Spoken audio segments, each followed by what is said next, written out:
With my dad watching Hull FC, and he was there polishing glass, had wine glass, and I'm packing the hamper in the other seat.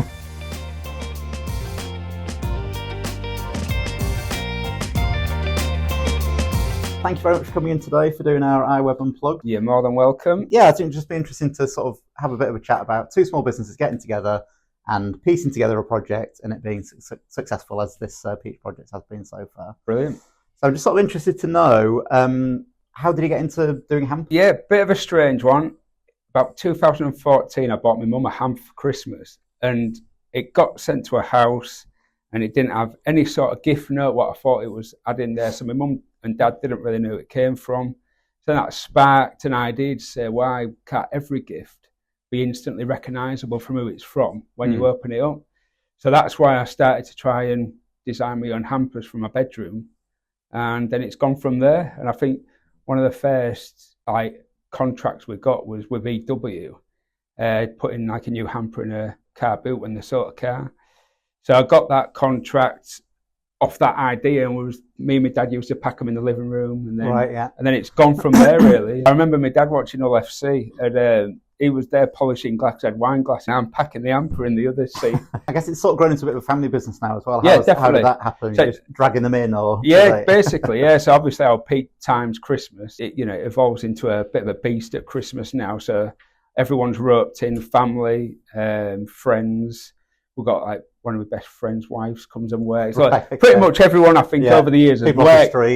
Anyone that'll help us out. Anybody with two spare hands. Yeah, and then we've worked through nights and stuff like that over the years just to meet the business needs at Christmas. And Christmas was really the biggest part, and then nowadays it's all year round, and we're quite busy throughout. So that's good. So sort of through all of that, when you started the business, I guess it's hard at the beginning to envision where the business might go. Do you have any idea it sort of might end up here? Or I think it's most probably the first full year we've had where I've actually thought it's a lot bigger than what I thought it could be. So I think the market's huge. Our competitors are 10, 15 times bigger than we are, if not bigger than that. So I think we've got a really good potential, like a lot of potential to grow the business into like a really profitable, large organisation. A lot bigger than what I thought, when I decided to create it. Really, I really didn't think there was a market out there. Right. I was like, bought my hamper. Thought we used to be like into graphic design. I used to have a graphic design company. Yeah. Just me, like doing brochure work and things like that. And it's always quiet. I don't know if you guys see a dip in November, December, but it's always kind of quiet. It was for me in November, December. Yeah. So when I bought Mum this hamper, I realised that that's something that might keep me busy November, December, because it's Christmas. I think it's really easy as well too, when you're looking at businesses, sort of to say, well, someone's already invented that. If you looked back then for a hamper company, there would have been some big hamper companies as there are still now. But there's such a wide market out there, and if you can be a bit unique and sort of get out there, I think there's a market for everybody, isn't there? Yeah. Like there are bigger web marketing agencies, there are bigger hamper companies, but there's enough people out there as long as you're sort of pitching in the right way, isn't there? To get some sort of business there. So I know when we started Eyeweb, it was a similar thing. I was just passionate for something, passionate for sort of doing websites, and I wasn't really seeing websites like what we were sort of doing. But back, fortunately, 23 years ago. I try not to show my age too much. There wasn't websites weren't really what they are now. Yeah, it's totally different. But I think just with a strong passion for what you want to be doing, you can get a company set up, and as long as you keep that passion going and you get a team around you who are passionate, I think it's quite easy to then sort of grow it into something that's got a bit of its own character. Yeah, that's it. Definitely. Like for me, a day at work doesn't really feel like work. I enjoy it. I get up in the morning and don't dread going to work. It's always good. It's kind of a passion, really. So what's your typical day at work? The business is like in two stages, really. One's Christmas, where it's just absolute chaos and you're at work at 6 till 10 at night. This time of the year, I'd say typical day starts up with the kids waking us up wanting breakfast and maybe the dog barking, wanting his breakfast. And then get to work, just typical emails, meetings, looking for new products. That's my biggest strength is innovation products and new products. And I do feel like we've got an edge and we're doing things differently to other hamper companies. Yeah. We're trying to think more. the phrase, but outside the box. You don't want to put things outside the box. I wouldn't recommend. No, they are. Yeah, they in the box, spill out. Outside the box, but inside get damaged. The box is good. Yeah. And you able to switch off at the end of the day, or do you find it sort of stays with you? Definitely not. I think that's my wife's bugbear with me, is I never switch off. Right. Even if I wake up in the night, I'm always thinking about something. What about yourself? Yeah, I think that is tricky, actually. It's a good point. I've always sort of set that early on. I think in the early years of Eyeweb, it was working at all hours, trying to make everything sort of pieced together. But as time's gone on, I've tried to force myself to not work on an evening and not sort of think about it. And I've got quite a good balance now of that. I ran another business for several years as well, the event we ran. And it became almost that my daytime work was doing Eyeweb, and then my nighttime work was doing the other event that I was doing. And I'm a much smaller part of that now, so it doesn't take any time off.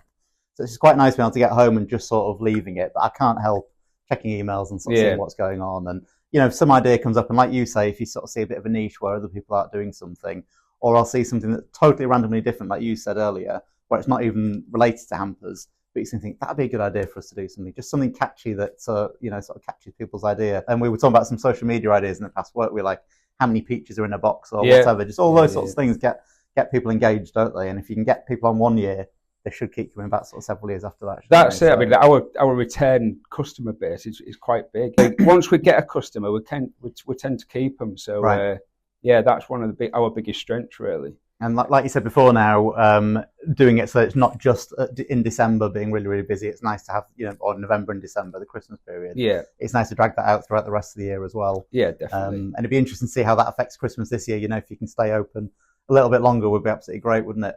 From all the orders. That's our biggest challenge, I think, this year, is to maximise the last week of Christmas. If we can try, because we've never managed it. We've always got too busy and had to shut the website down or stop taking orders. Yeah. And that's one of my biggest regrets. And everyone's like, "Oh, you must be so happy. You've done so well this year." And I'm thinking, we've just lost out on all this money for that last all those week. Days after then. All them sales. And then I wouldn't say I get depressed, but I'm not as happy as I should be, knowing we've had a great year. So that's every year we say, right, we're gonna last a bit longer at the Christmas rush, and hopefully this year we can do a bit better. You mentioned the website earlier on, so obviously as part of this project where we've come together, we've built quite a few tools. So there's a website first of all, obviously an e-commerce Shopify site, obviously with lots of alterations, so people can do a custom design on the hamper cart there and make all the alterations and that sort of thing, which has been good. There's the picking and packing tool, so that all of your team, instead of just using printouts and losing things or whatever, can now monitor which orders they've got to ship out. And then you as a management team, you can sort of monitor, can't you? How does that work with the monitoring of all the orders? Are you finding that's making a difference? Yeah, definitely, because last year, before we had the picking and packing tool, we didn't know how many hampers we physically had to get out that door that day, how many were packed, how many wasn't packed, how many are in production still.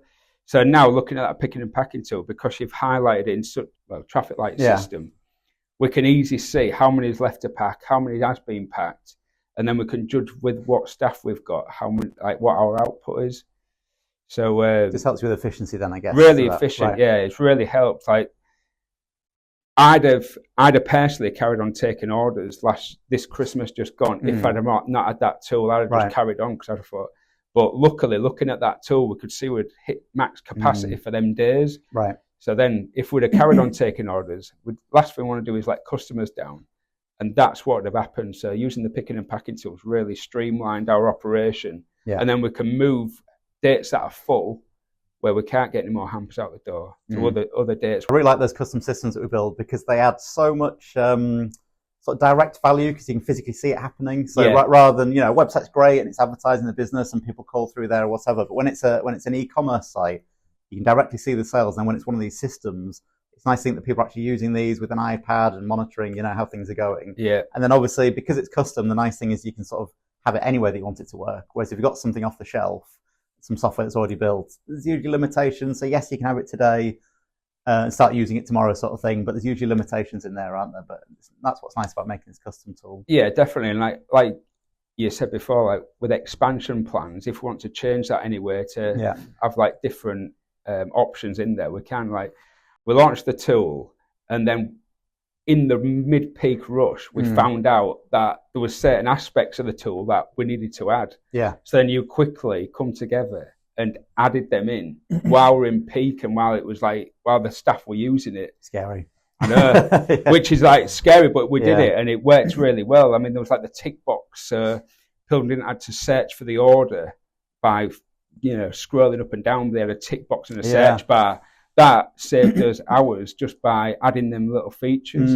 When you're planning those systems at the beginning, you can't quite predict exactly how when people are using it and they're really busy and they're firing orders around and they're using an iPad, and that's where that constant sort of evolution really helps it, because you'll think people will use this in this way, that's fine, but then they want shortcuts to different sections or they want to make bits more optimal. That's where I find the most sort of fun side of things. No, definitely, definitely. That's what's happened with us really. So when we're quiet, like throughout the year, it works perfect, but then hit a rush where there's thousands of orders on that system, trying to find one, etc., just needed a search bar and different, configurations. So you guys did us proud then. Oh, great, thanks. I really appreciate that. So also to mention is the marketing side. That's always something that's been key to the sort of success of how you're doing at the moment.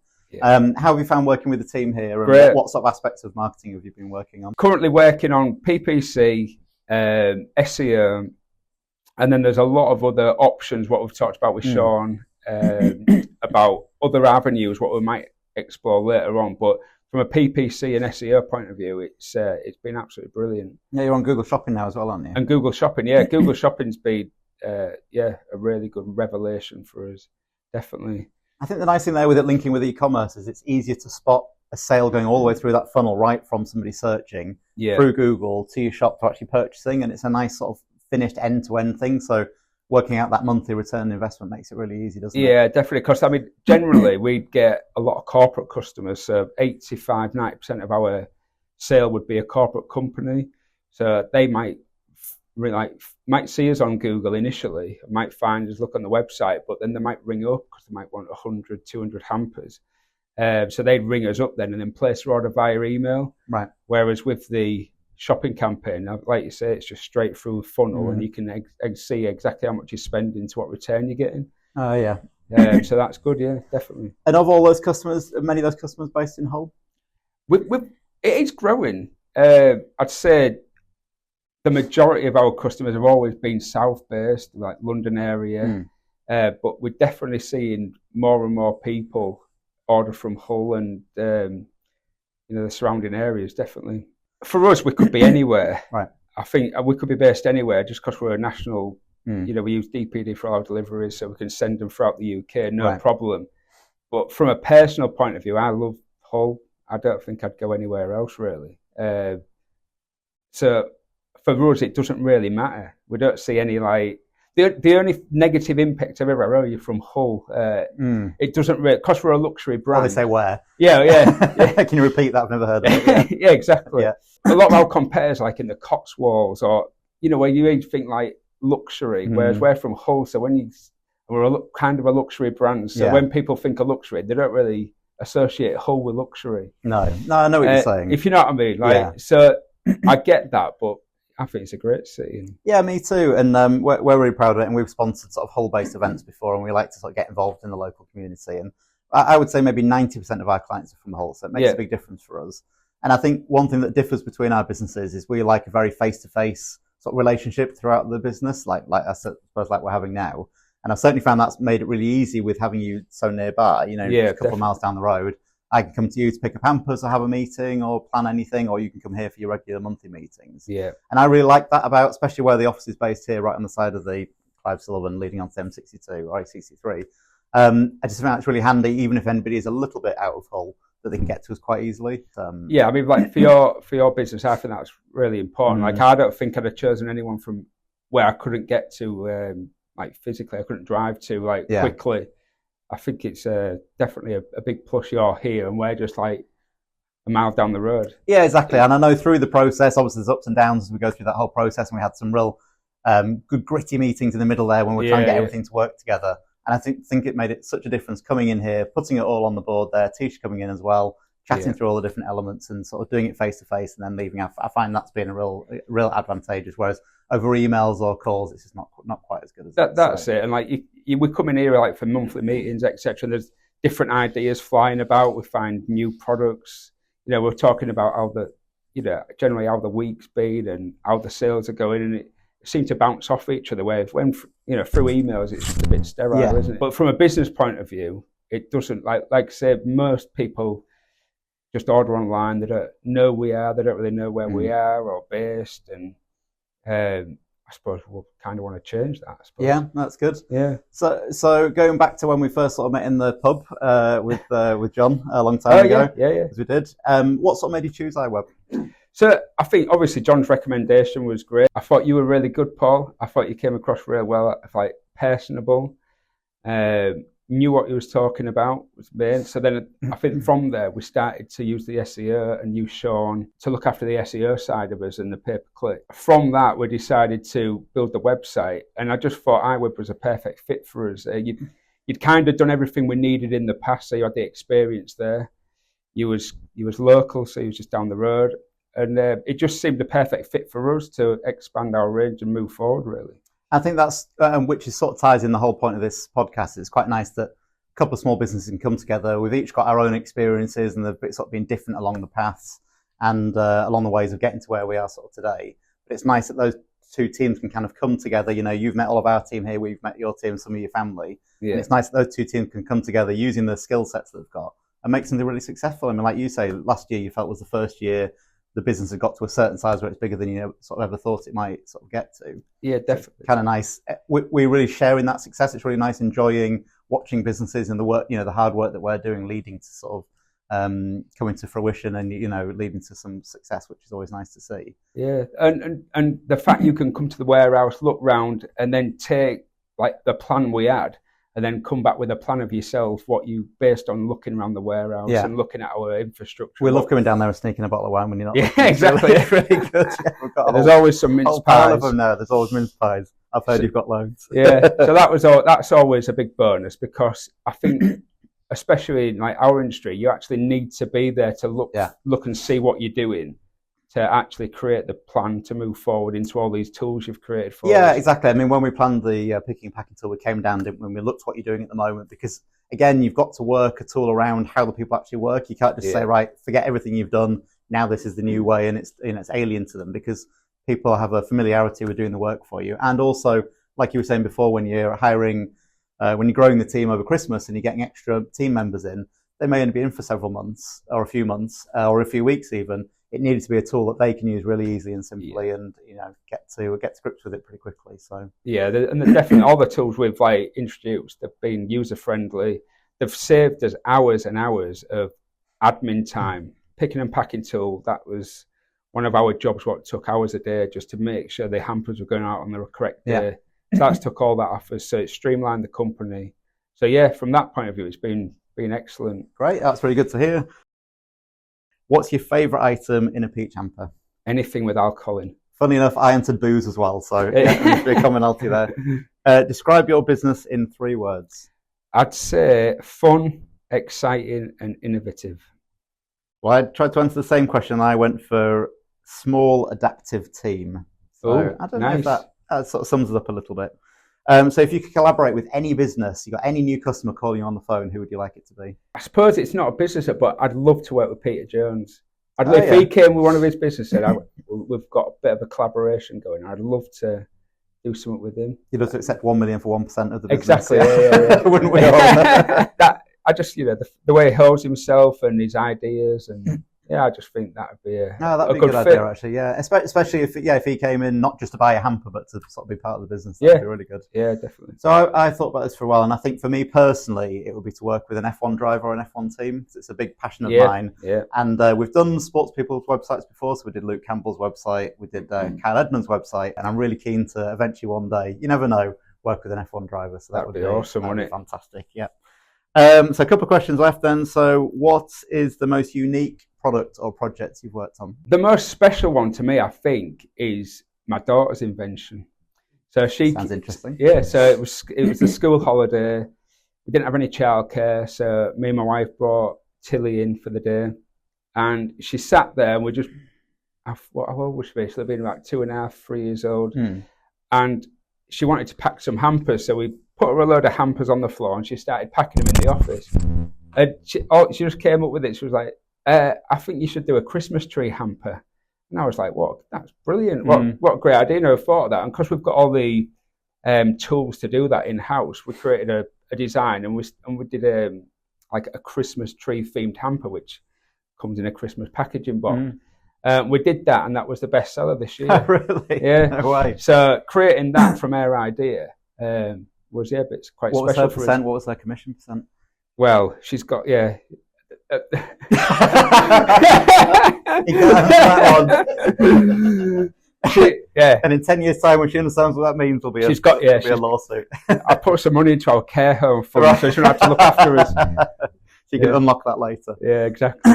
So that was most probably quite a special moment, really, for our idea. And obviously, we've called it on the website the Tilly Christmas Tree.